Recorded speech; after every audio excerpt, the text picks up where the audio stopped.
오늘 하나님께서 우리에게 주신 말씀은 마태복음 9장 1절에서 8절 말씀입니다. 제 성경으로는 신약성경 13페이지에 있습니다.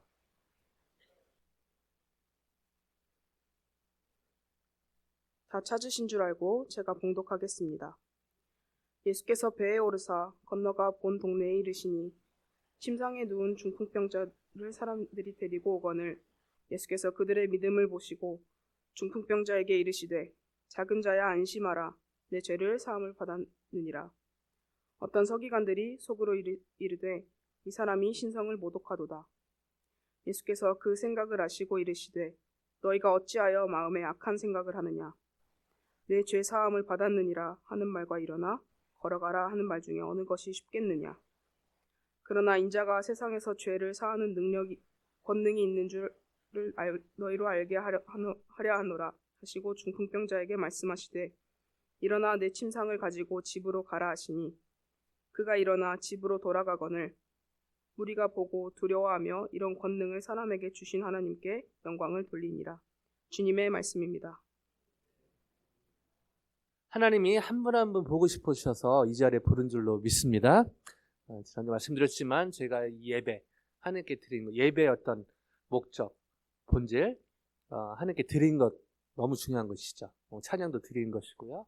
그러나 동시에 하나님이 저에게 주길 원하십니다. 그 어떤 것보다 주길 원하신 것이 바로 세상이 흉내내지만 흉내낼 수 없는 평안이죠. 평안. 이 평안, 샬롬.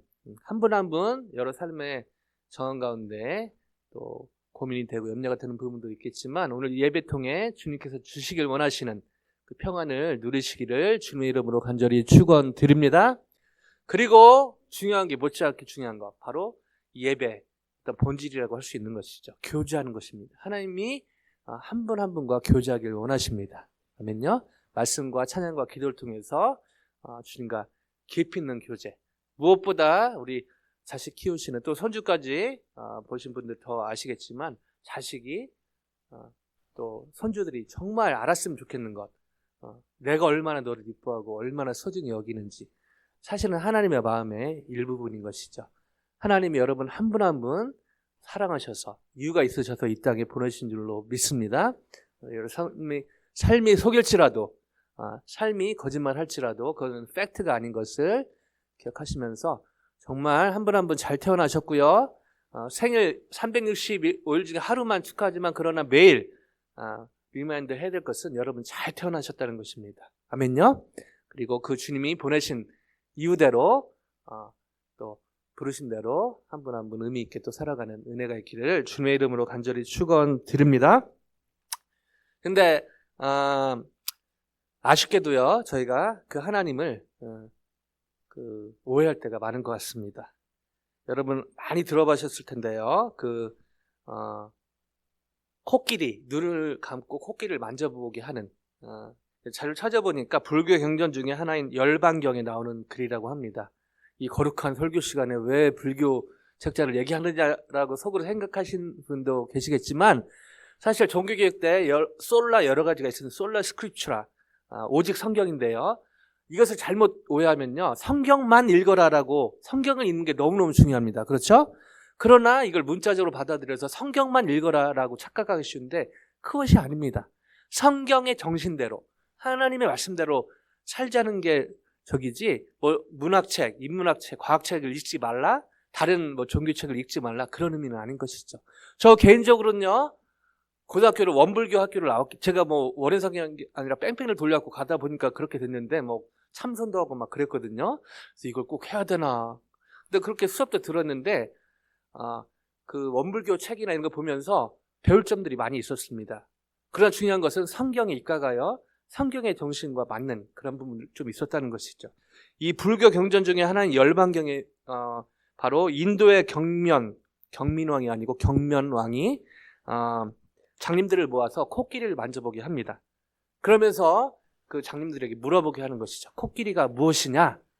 그러면서 상아를 만져본 이는 무라고 고백했고요. 귀를 만져본 이는 키, 머리를 만져본 이는 돌, 코를 만져본 이는 절굿공이, 다리를 만져본 이는 널빤지, 배를 만져버리는 항아리, 꼬리를 만져버리는 새끼줄 같다고 했습니다.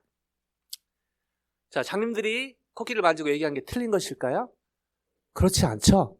다 코끼리의 일부분인 것입니다. 근데요, 공통점은 코끼리의 일부분이었지만은 이 본인들이 만져본 것은, 경험한 것은 코끼리의 일부였다는 것입니다. 즉, 코끼리의 어떤 전체를 얘기한 것이 아니라 코끼리의 일부분을 만져보고 그 코끼리에 대해서 얘기한 것이죠. 그렇게 얘기한 것이 틀린 것은 아니지만 큰 오점이 하나가 있는 것입니다.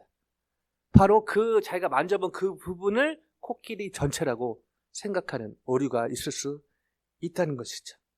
영적으로도 마찬가지입니다. 저희가 하나님 믿는다고 하지만은 하나님을 사실은 저희가 어떻게 다 알 수 있겠습니까? 성경에서 하나님이 계시하지 않으면 하나님 저희가 알 수 없는 것이죠. 그래서 저희가 자주 하는 실수 중에 하나가 어떤 자기 생각인데 하나님이 이렇게 말씀하셨다, 하나님이 이렇게 하셨다. 그 중에 하나가 하늘은 스스로 돕는 자를 돕는다.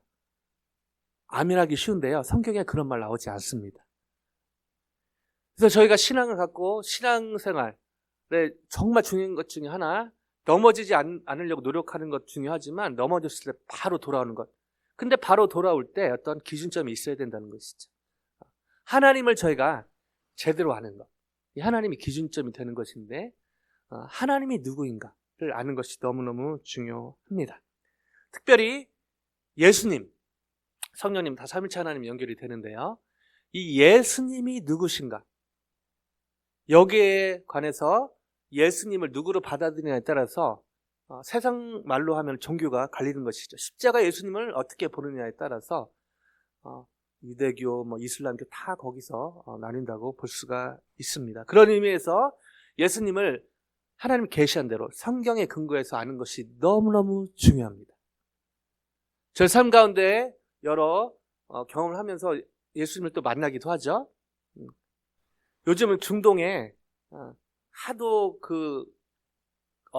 against Christianity 이게 강하기 때문에 꿈에 나타나는, 예수님 꿈에 나타나는 그런 간증들도 많이 있습니다. 또 어느 곳에서는 또 예수님 나타나지는 않죠. 보통은 나타나지 않으시죠. 아주 극적으로 나타나시는 그런 부분도 있는데요. 중요한 것은 하나님께서 성경을 통해서 계시한 대로 그 예수님을 아는 것이, 믿고 아는 것이 너무너무 중요하다는 것입니다. 그래서 오늘은 예수님은 과연 나에게 누구인가를 점검하는 시간을 같이 가져봤으면 좋겠습니다. 저가 예수님을 찬양하고 믿고 한다고 하지만 정말 성경에서 계시하는 예수님과 내가 믿는 예수님이 같은 분인가?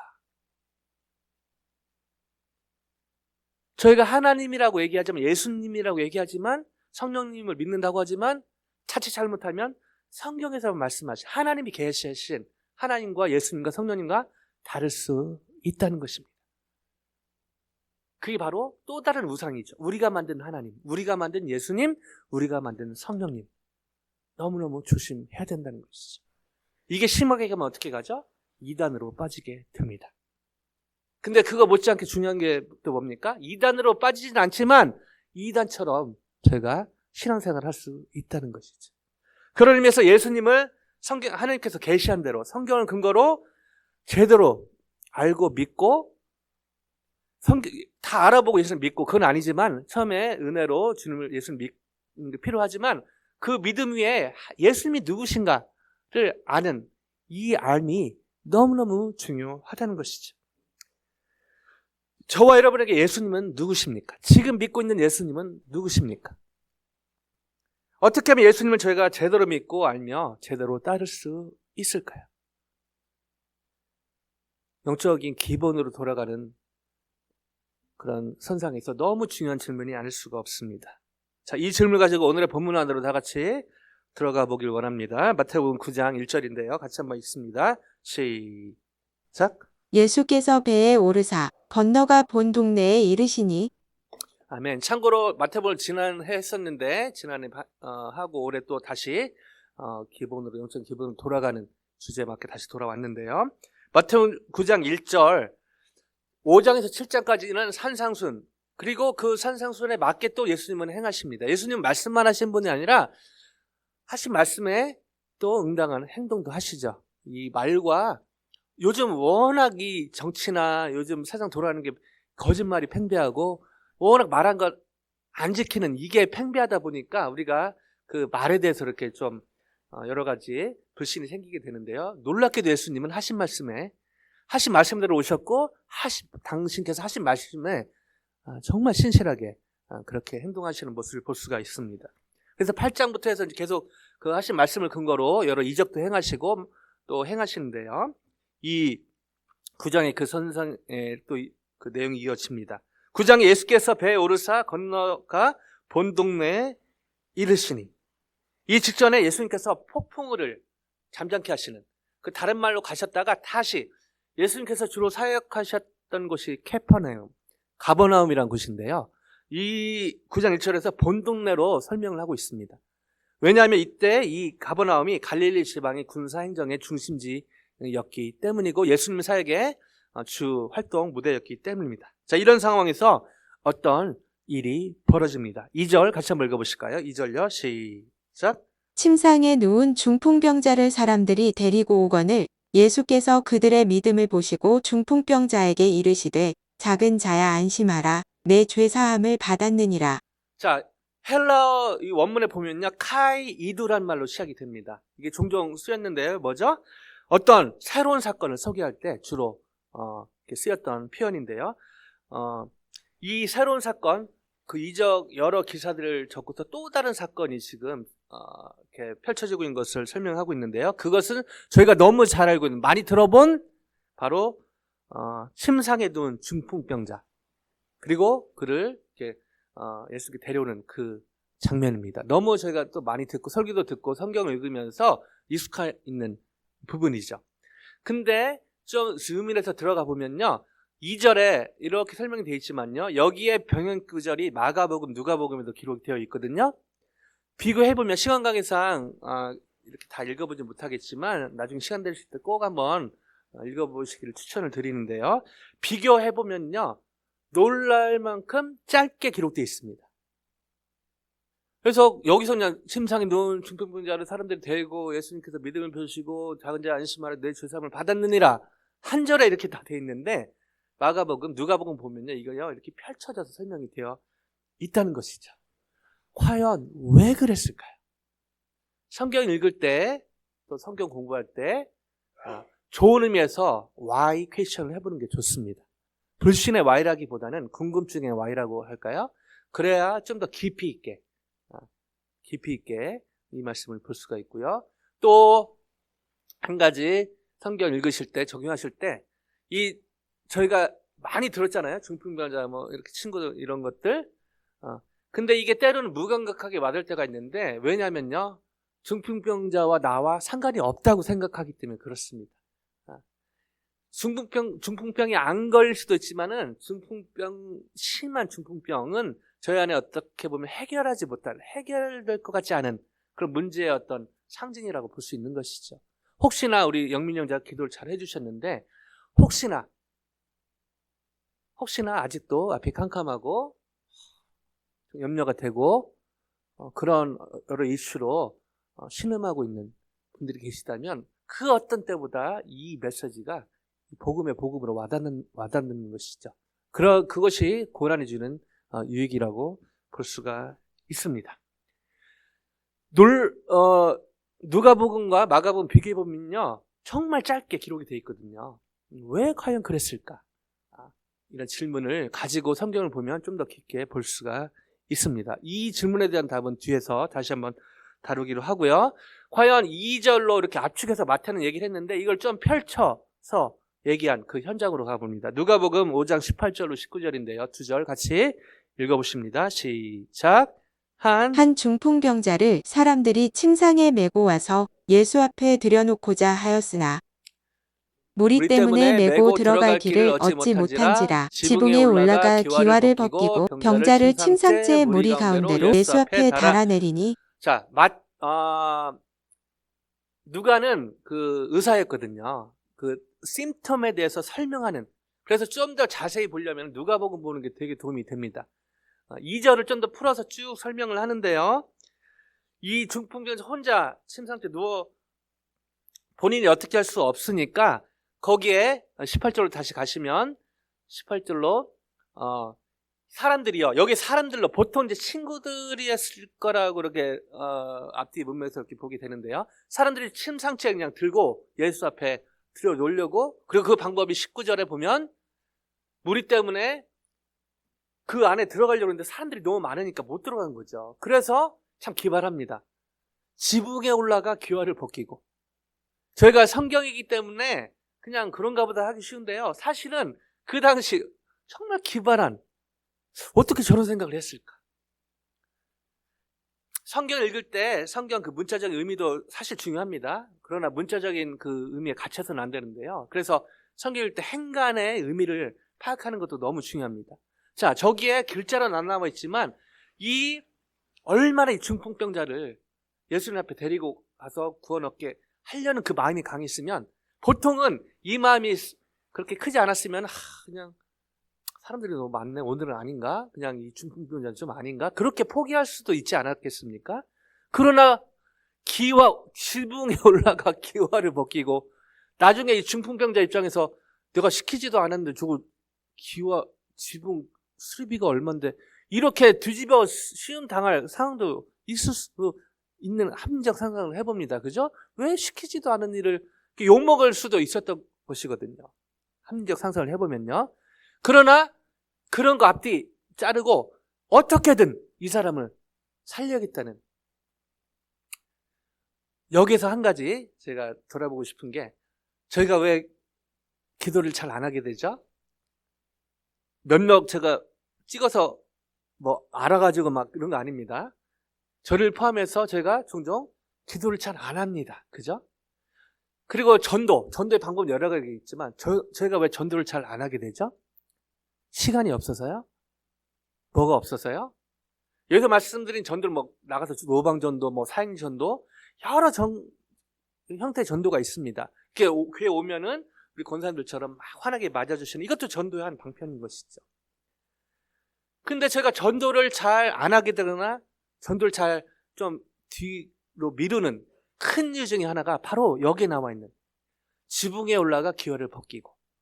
자, 이건 겉에 있는 모습이지만 그 안에 사실은 잃어버린 영혼에 대한 그 안타까운 마음, 이것이 없거나 부족할 때 사실은 이 전도 방법이 문제가 아니라 이 전도에 대한 잃어버린 영혼에 대한 그 마음이 식거나 그 마음이 약해질 때 사실은 핑계대기 쉬운 것이죠. 사람들이 많네? 오늘 아닌가 보다. 그럴 수 있다는 것입니다. 여기에 이름은 나와 있지 않지만 이 무명의 이 전도자들 통해서 배울 수 있는 것, 정말 잃어버린 영혼에 대한 그 아픈 마음이 너무 필요하지 않나, 그런 생각을 해보는데요. 자, 이런 상황에서 예수님께서 이렇게 행하시는데요. 그 2에 누가복음 다시 한번 보시면서 오늘의 본문으로 다시 한번 가봅니다. 다시 한번 가봤으면 좋겠는데요. 마태복음 2장에 침상에 든 중풍병자를 사람들이 데리고, 이것을 이제 누가복음에서 봤듯이 이런 상황에서 데리고 오니까 예수님이 그들의 믿음을 보시고 중풍병자가 이르시되 작은 자야 안심하라, 내 죄사함을 받았느니라. 자, 그러면서 예수님께서 이 상을 보면서 그들의 믿음, 여러 사람이 데리고 왔죠. 그리고 사실은 이 앞뒤 문맥을 보면요, 이 중풍병자에게도 이 믿음이 있었던 것을 확인할 수가 있습니다. 그래서 사실은 이 구원받는, 저희가 일반적으로 생각하는 그 구원받는 일에, 그 중생의 구원에 이 믿음이 너무너무 중요한 것을, 이 중풍병자가 뭘 행하거나 뭐 착한 일을 하거나 그런 게 아니라 이 마음 중심에 믿음을 보셨다는 것. 믿음은 아무리 강조해도 지나치지 않습니다. 아멘요? 믿음은 아무리 강조해도 지나치지 않습니다. 다시 한번 이 믿음의 중요성을 예수님은 강조를 하시면서 작은 자야 안심하라, 내 죄사함을 받았느니라. 자, 여기서 또 다른 질문이 생기는데요. 중풍병자에게 일어나 그 병고침을 받는 이 이 일과 좀 이따 다시 보겠는데요. 죄사함을 받으라. 어떤 것이 더 쉬워 보이는가? 이것들을 퀘션을 가지고 오늘 본문을 같이 봤으면 좋겠는데요. 자, 이런 상황에서 예수님 말씀하셨는데 이 예수님 말씀에 반기를 든 사람들이 있습니다. 3절 한번 보실까요? 3절요. 같이 읽습니다. 시작. 어떤 서기관들이 속으로 이르되 이 사람이 신성을 모독하도다. 자, 여기 서기관들은요, 하나님, 오직 여호와만이 죄를 살 수 있다는 교리는 믿고 있었는데요. 예수님이 메사야라는 것은 인정하지 않고 있었습니다. 그러면서 신성 모독, 네가 하나님을 모독해, blasphemy, 하나님을 지금 모독하고 있는 것이죠. 자, 이에 이 마음을 꿰뚫고 계셨던 예수님은 이렇게 말씀하십니다. 4절요. 같이 읽습니다. 시작. 예수께서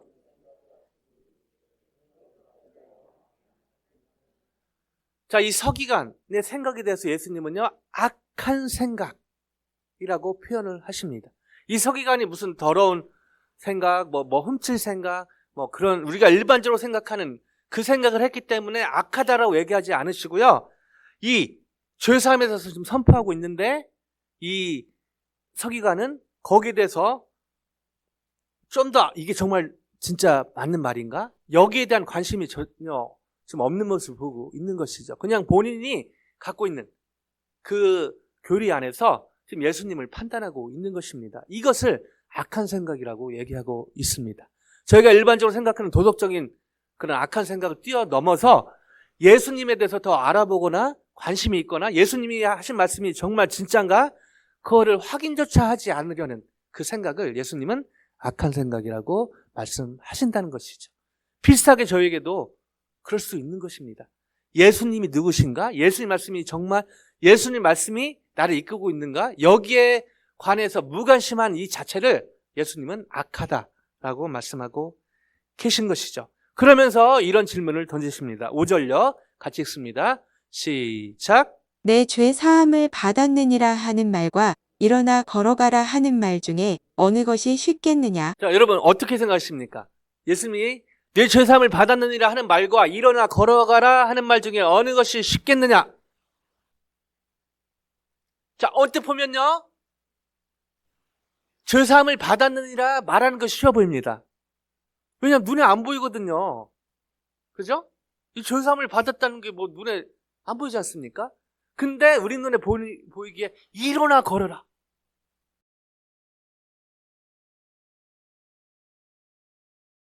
눈에 보이잖아요.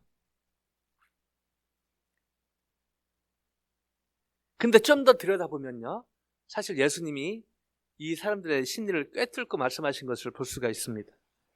좀 더 들여다보면 이 죄사함을 받으라, 이게 훨씬 어려운 일인 것이죠. 왜냐하면 이것은, 이 죄사함은 오직 하나님만 선포할 수 있는 것이기 때문입니다. 아멘요? 예수님께서 지금 약간 돌려가면서 당신이 누구신지 이렇게 지금 넌지시 얘기하고 있는데 사람들이 못 알아듣거나 못 알아듣는다기보다 관심이 없는 것이죠. 특별히 서기 같은 사람들은 관심이 없습니다, 거기. 그러면서 말씀을 이렇게 조금씩 당신을 계시하시는 말씀 하시는데요. 6절 같이 읽습니다. 시작. 그러나 인자가 세상에서 죄를 사하는 권능이 있는 줄을 너희로 알게 하려 하노라 하시고 중풍병자에게 말씀하시되 일어나 내 침상을 가지고 집으로 가라 하시니. 아멘. 여기서 권세 헬라가 여수시아라는 단어인데요. 능력, 권위의 위임받음을 권능이란 의미가 있습니다. 그 신적 권능을 얘기하고 있는 것이죠. 지금 하나님께서, 예수님께서 계속해서 예수님의 메사이아됨을 계속해서 지금 넌지시 알려주고 계시다는 것이죠. 그러면서 중풍병자가 말씀하시되 일어나 내 침상을 가지고 집으로 가라 하시니, 일어나 내 침상을 가지고 집으로 가라. 상등감 넘치는 3중 명령법으로 말씀하고 계시다는 것이죠. 무엇을 근거로요? 예수님의 하나님 되심을 지금 계속해서 말씀하고 강조하고 계십니다. 자, 이때 서기관과는 달려 무리들이요, 그 옆에 있던 무리들이 이런 놀라운 반응을 합니다. 8절 같이 한번 가보실까요? 8절요. 시작. 무리가 보고 두려워하며 이런 권능을 사람에게 주신 하나님께 영광을 돌리니라. 자, 이것도 앞뒤 잘라보면요, 무리가 드디어 예수님을 보고 예수님을 제대로 이제 믿고 제대로 알게 됐구나. 그래서 하나님께 영광을 돌리겠구나라고 착각하기 쉬운데, 그래서 성경을 공부할 필요가 있는 것이죠. 그리고 성경을 먼저 공부한 분들의 도움을 받는 게 필요합니다. 여기에 우리가 보고 들어야 이런 권능을 사람에게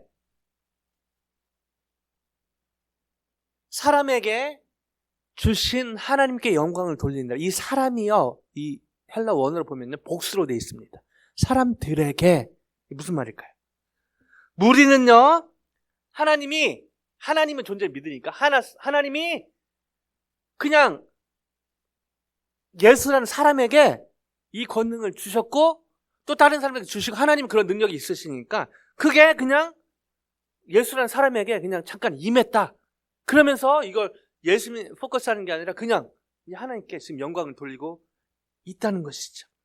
즉 그냥 일반화해서 그냥 본인이 계속 구약적 하나님의 포커스 관점에서 이 초점을 하나님께 영광을 돌리지만, 그러나 예수님의 이 포인트에 빗나가는 그런 모습을 보이고 있다는 것입니다.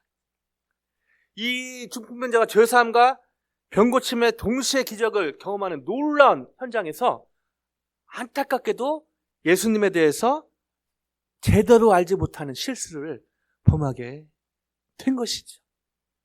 너무너무 안타까운 현장입니다. 여러분, 그래서 때론 저희 삶에 기적이 필요하지만 기적이 만사형통의 답은 아니라는 것이죠. 기적을 경험하는 것 너무 중요한 것입니다. 저희 교회 우리 멋진 드러머 예은자매가 계속해서 영주권에서 기도하고 있는데, 영주권 인터뷰가 한국에서 잡혀서 이번 학기 끝나고 한국 가서 다시 받고서 다시 올 예정인데요. 계속 기도했는데 얼마나 정말 기적이죠. 너무 하나님 응답해 주신 은혜 중에 은혜입니다. 아멘요. 그러나 그것에서 그치면 진짜 복. 이 하나님이 예수님을 통해서 저에게 응답하신 그 복이 너무 크지만, 그러나 거기서 멈추면요, 정말 중요한 걸 놓치기 쉽다는 것이죠. 그 예수님이 하나님 응답하신 기도 응답도 중요하지만, 기도 응답해 주시는 하나님이 누구신지, 그 예수님이 누구신지, 그걸 또 실제로 그 액티베이트 하게 하는 성령님이 누구신지 알아가는 그 복까지 가는 게 사실 진짜 복이라고 볼 수가 있는 것입니다. 자, 이 대목에서 서두에 두 번째 질문을 생각해 보기 원하는데요. 왜 2절로 한번 다시 가보길 원하는데요. 2절에 보면 침상에 누운 중풍병자를 사람들이 데리고 오거늘, 아까 봤죠? 누가복음 또 보지 못했지만 마가복음에는 이게 좀 더 길게 설명이 되어 있습니다. 마태는요, 왜 이렇게 중요한 사건을 이렇게 간략하게 기록을 하고 있는가라는 질문이 아니 생길 수 없습니다. 너무너무 중요한 예수님의 이적 사건인데요, 너무너무 짧게 기록을 하고 있다는 것이죠. 다시 한번 말씀드리면, 중풍병자가 사람들에 의해서 침상에 어떻게 들려받고 예수님께 어떻게 왔고, 이런 부분에 대해서 마태는 구체적으로 기록하고 있지 않다는 것이죠. 그 이유는 그 의도가 있다는 것입니다. 누가복음의 누가 입장에서 보면은 이것을 좀 더 구체적으로 얘기하면서 또 누가를 통해서 또 저희가 주목해야 될 또 초점이 있는 것이고요. 이 마태가 이 과정이 중요하지 않다, 그래서 생략했다라고 볼 수는 없습니다. 그러나 마태 관점, 마태복음 관점에서 보면은 이해되는 놀라운 접점이 있습니다. 뭐죠? 마태복음의 전체 주제는 하나님의 나라입니다. 그리고 마태는요, Jewish, 유대인을 대상으로 이 글을 씁니다. 성령 충만했어요. 그리고 계속해서 강조하는 게 뭐죠? 예수님의 여러 모습 중에 예수님은 왕이시다. 그래서 마태복음 시작을 그 유명한 족보로 시작하지 않습니까? 왜냐하면 유대인들이 족보, 정말 그런가, 여기에 혈안이 되어 있었기 때문이죠. 그들의 관점에서 예수님은 진짜 왕이시다를 강조한 것입니다. 자, 이런 관점으로 오늘 본문을 다시 보면요, 마태의 관점에서 보면 이 중풍병자가 어떻게 구원을 받았는가, 이걸 상세히 기록하는 것보다 훨씬 중요한 게, 예수님은 100% 사람이셨지만 동시에 100% 하나님이셨다. 왕이시다. 여기에 더 포커스하는 것을 볼 수가 있는 것이죠. 하나님의 나라, 마태복음의 주제면서 동일하게 뭐였죠? 이 하나님 성경의 주제이면서 복음의 주제고요, 마태복음의 주제입니다. 하나님의 나라. 그리고 거기에 핵심 중에 하나는 예수님은 왕이시다. 100% 사람이시고 100% 하나님이시다.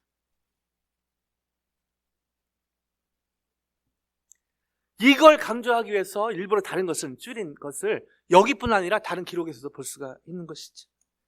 자, 이 대목에서 서두에 질문에 대한 답도 찾게 됩니다. 어떻게 하면 제가 예수님을 제대로 믿고 알고 제대로 따를 수 있을까요? 성경에 계시된 대로 예수님을 100% 사람이고 동시에 100% 하나님이신 왕으로 모실 때 저희는 예수님을 제대로 계시된 대로 믿고 알고 따르게 될 줄로 믿습니다. 이처럼 성경이 계시된 대로 100% 사람이고 동시에 100% 하나님이신 예수님을 왕으로 모시는 삶을 살 때 하나님 기뻐하시고, 이런 사람들 통해 부족하고 연약하지만 하나님 나라는 회복돼 가고 확장되어 갈 줄로 믿습니다. 놀랍게도 여기에서 처음에 마태는 헷갈렸습니다. 그러나 성령 충만하여 나중에 놀라운 고백을 하죠.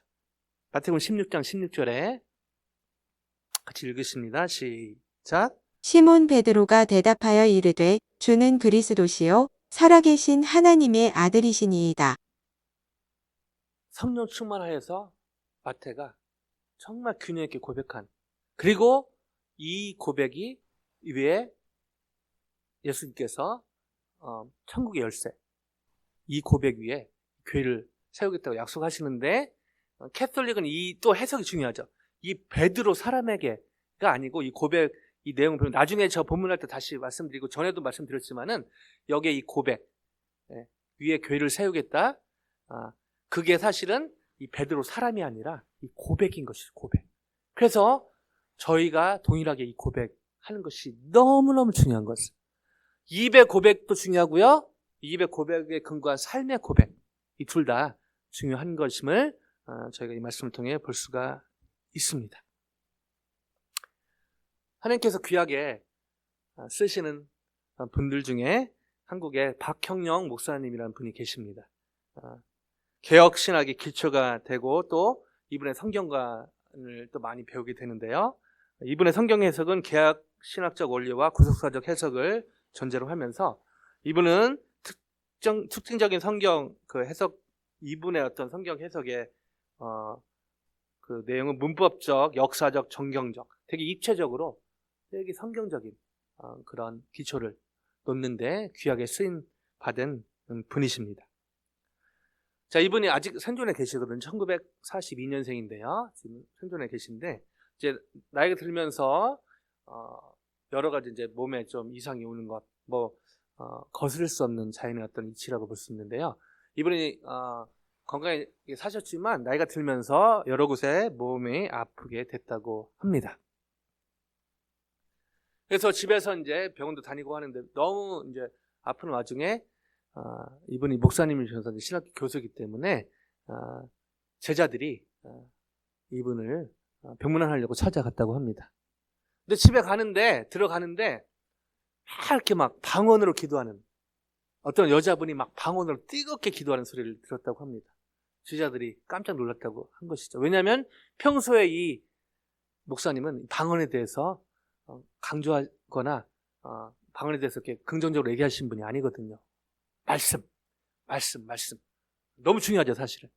그런데 그런 분 집에 갔는데 들어가자마자 막 방언 기도를 누가 하고 있고 그러니까 집을 잘못 찾았나? 보니까 그 목사님 교수님 되게 많은 거예요. 그래서 저자들이 좀 의아해서 들어갔는데 방문을 살짝 열어보니까 사모님이 막 방언 기도로 목사님 몸에 아픈 데를 뜨고 막 기도하고 계시고 이 교수님이 목사님이 아멘 아멘 하고 계시다는 것입니다. 제자들이 충격을 받았다고 합니다. 평생 말씀을 강조하신 우리 목사님 교수님 방언이고 뭐고 이런 거는 진짜 중요하지 않다 얘기하신 분이 사모님은 방언 기도하고 있고 목사님은 아멘 아멘 하고 있고 이 제자들이 너무 충격을 받았다고 합니다. 이게 뭐지? 그래서 한참 기도하시고 나서 사모님 잠깐 나가실 때 그 목사님하고 제자들을 모였을 때 제자들이 묻습니다. 목사님 평생 이렇게 가르치지 않았잖아요. 항상 말씀을 강조하시면서 저도 그게 맞고 따라왔는데 방언 기도를 받고 계시면 어떡합니까?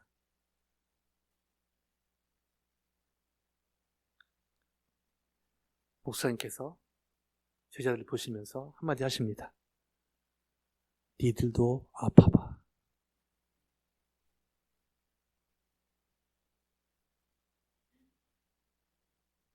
이게 무엇을 의미하는 것이죠? 말씀이 중요하지 않다는 것입니까? 아닙니다. 말씀은요, 말씀의 중요성은 아무리 강조해도 지나치지 않습니다.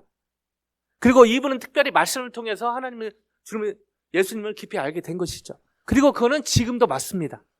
말씀은요, 말씀은 아무리 강조해도 지나치지 않습니다. 아멘요? 하나님의 말씀은요, 저 신앙의 이 본질인 것이죠, 사실. 이 말씀을 근거로 하나님을 알아가고, 예수님을 알아가고, 성령을 알아가고, 여전히 중요하고, 그래서 성경을 읽고, 성경을 공부하고, 또 성경을 근거로 설교하고, 너무너무 중요합니다. 그러나, 그것이 방언 기도하거나, 다른 형태로 신앙생활을 하는 게 잘못됐다고 얘기할 수는 없는 것입니다. 교단마다 색깔은 다르죠. 교파마다 색깔은 다릅니다. 거기서 강조하는 것들이 있습니다. 그 강조점 따라가는 거 맞습니다. 그러나 그렇다고 해서 내 교단이 내 신앙만 맞다고 하는 것은 코끼리의 일부를 만지는 거나 비슷한다는 것이죠. 말씀을 중심으로 기도하고 말씀을 기도하러 중심으로 나가는 것 너무너무 중요하고 저도 동의하고 그렇게 갑니다.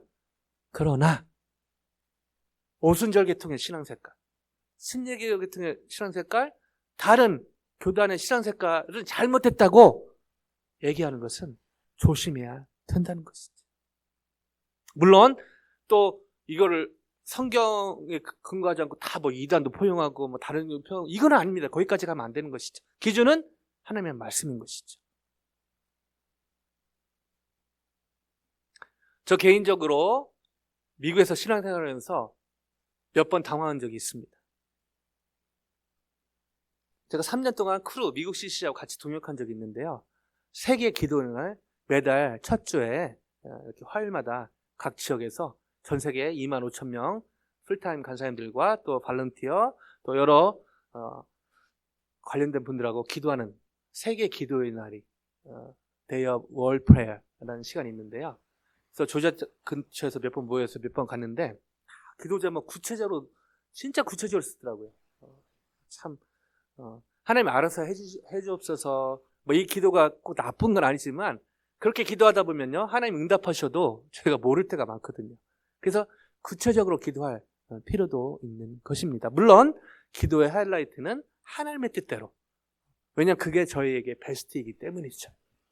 그럼에도 불구하고 제가 구체적으로 하나님 뜻대로 간구하지만 또 제 삶의 필요를 하나님이 아시지만 또 간구하기를 원하시는 여러 이유가 있는 것이죠. 그래서 그 중보 기도회를 갔는데요. 정말 선교지마다 어찌 그리 기도적이 너무 생생하고 정말 진짜 누군가는 저기 가야 될 것 같고 제가 몸이 진짜 몇천 개라면 다 나눠서 가고 싶을 정도로 그렇게 필요가 있는 것을 느끼게 되었습니다. 전 세계만 그런가요? 저희 교회 성도님들 한 분 한 분 가정가정 생각하면 진짜 기도 제목이 개인적으로 기도하지만 수요일 때 제가 뜨겁게 또 기도하거든요. 왜냐하면 하나님이 마음대로 행하신다기보다 저희 기도를 통해서 물론 궁극적으로 하나님 뜻대로 일을 하시지만 저희가 교제하면서 또 절대 불변의 하나님의 뜻 십자가 부활 재림 저희가 주님 제발 오지 마세요 한다고 예수님이 다시 오시는 것을 멈추는가? 그렇지는 않습니다. 저희가 아무리 기도해도 하나님은 그건 바꾸시지 않죠. 왜냐하면 그게 어그러지면 저희의 구속사가 어그러지기 때문이죠. 그거 말고 다른 삶의 여러 필요에 대해서 기도할 때 하나님의 인텐션, 기도하면서 하나님의 인텐션에 따라서 또 이렇게 바꿔가시는 그런 거가 있기 때문에 또 제가 그런 인격적인 기도가 또 필요한 것이죠. 그래서 그 기도중을 보는데요, 너무나 이렇게 피부적으로 와닿습니다.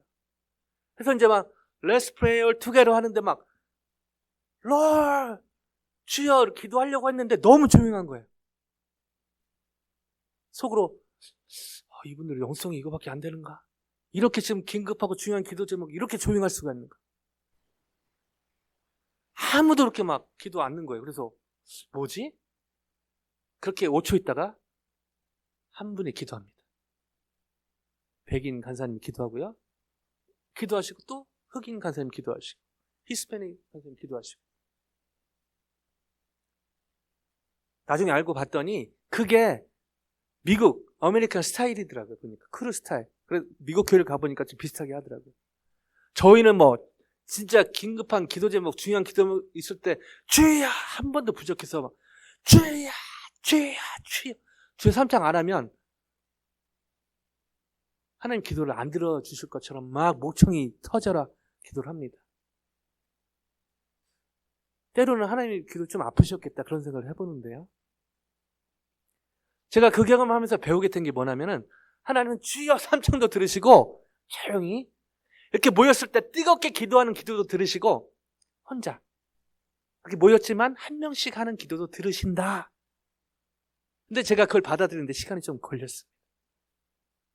왜 이렇게 조용히 기도하면 하나님 잘 안 들어주실 것 같은 그런 게 제 안에 있더라고요. 이거는 본질이 아니라 비본적인 것임을 깨닫는 데 시간이 좀 꽤 걸렸어요, 저한테.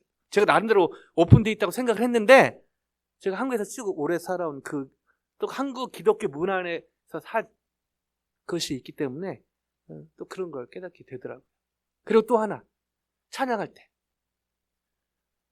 영어 찬양은요, 거의 바로 주님께 나갑니다. I love you, Lord. I praise you. 옆에 이렇게 축복성이 거의 없어요. 바로 그냥 다이렉트리 하나님께 나갑니다. 그래서 이 사람들은 하나님은 하나님 중요하죠. 근데 옆 사람은 안 중요한가? 이렇게 좀 축복도 하고 때로는 너의 앞에 어려움과 한국 분들요 이 찬양하면 거의 반절 이상 우십니다. 저를 포함해서. 왜냐하면 이 고난과 이 한이 많은 민족이다 보니까 또 이민생활 얼마나 또 어렵습니까? 그래서 이런 찬양도 필요한데 이 사람들은 뭐 이렇게 축복하는 시간은 없고 그냥 막 바로 그냥 주님 주님 주님.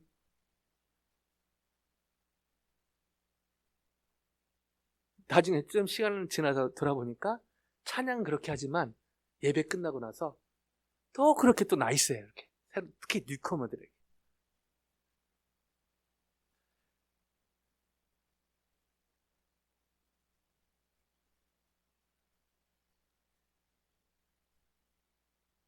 통성기도 주여 3창 그리고 돌아오면서 하는 기도. 뿐 아니라 찬양도 영어 찬양은 바로 주님께 나아가지만 한국 찬양에는 이렇게 서로 격려하는 찬양. 이럴 수도 있고 이럴 수도 있다. 둘 다 틀린 게 아니라 다른 것뿐이다 라고 받아들이는데 저 안에도 시간이 많이 걸렸던 이 말씀을 통해서 이 서기관의 모습이 저에게도 있었던 것을 보게 됩니다. 말씀을 마무리하길 원하는데요. 예수님은요 100% 사람이셨고 100% 하나님이십니다. 그래서 저희의 질고를 이해를 하시는 것이죠. 그래서 예수님 안에 왕따는 없습니다. 아멘요? 예수님 안에서 왕따는 없습니다. 혼자는 느낌? 나 혼자. 이 남편도 이해 못하네. 아내도 이해 못하네. 다른 사람 날 이해 못할 수도 있지만 그러나 중요한 사실은 예수님은 100% 사람이셨고 하나님이셨기 때문에 저희 질고를 아신다는 것이죠. 그래서 예수님 안에 왕따는 없는 것입니다. 아멘요? 사탄이 거짓말을 하죠. 너의 지금 힘듦, 외로움, 고통, 심지어 네 가족도 이해 못하고 교인들도 이해 못하고 가장 친한 사람들도 이해 못하고 수도 있습니다. 그러나 그 끝에 100% 하나님이시고 100% 예수님, 100% 하나님이시고 100% 사람이신 예수님이 저희와 함께 계십니다. 그래서 저와 여러분은 왕따가 아닙니다. 감정적으로 그렇게 느껴질 수 있지만 그는 팩트가 아닙니다. 바로 100% 하나님이시고 100% 사람이신 예수님이 저희와 함께 계시기 때문입니다. 새해가 벌써 3월이에요. 3월. 쏜살같이 흘러갑니다. 여전히 새해 2025년 됐지만 저도 달려보니까 벌써 1, 2월 있는 게 3월로 넘겨야 되고 저희 교회 달력 2개씩 있잖아요.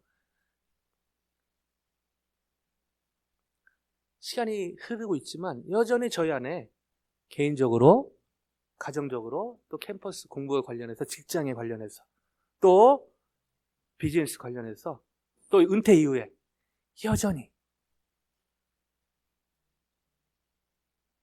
죄로 신음하게 하는 문제들도 존재하고 있습니다.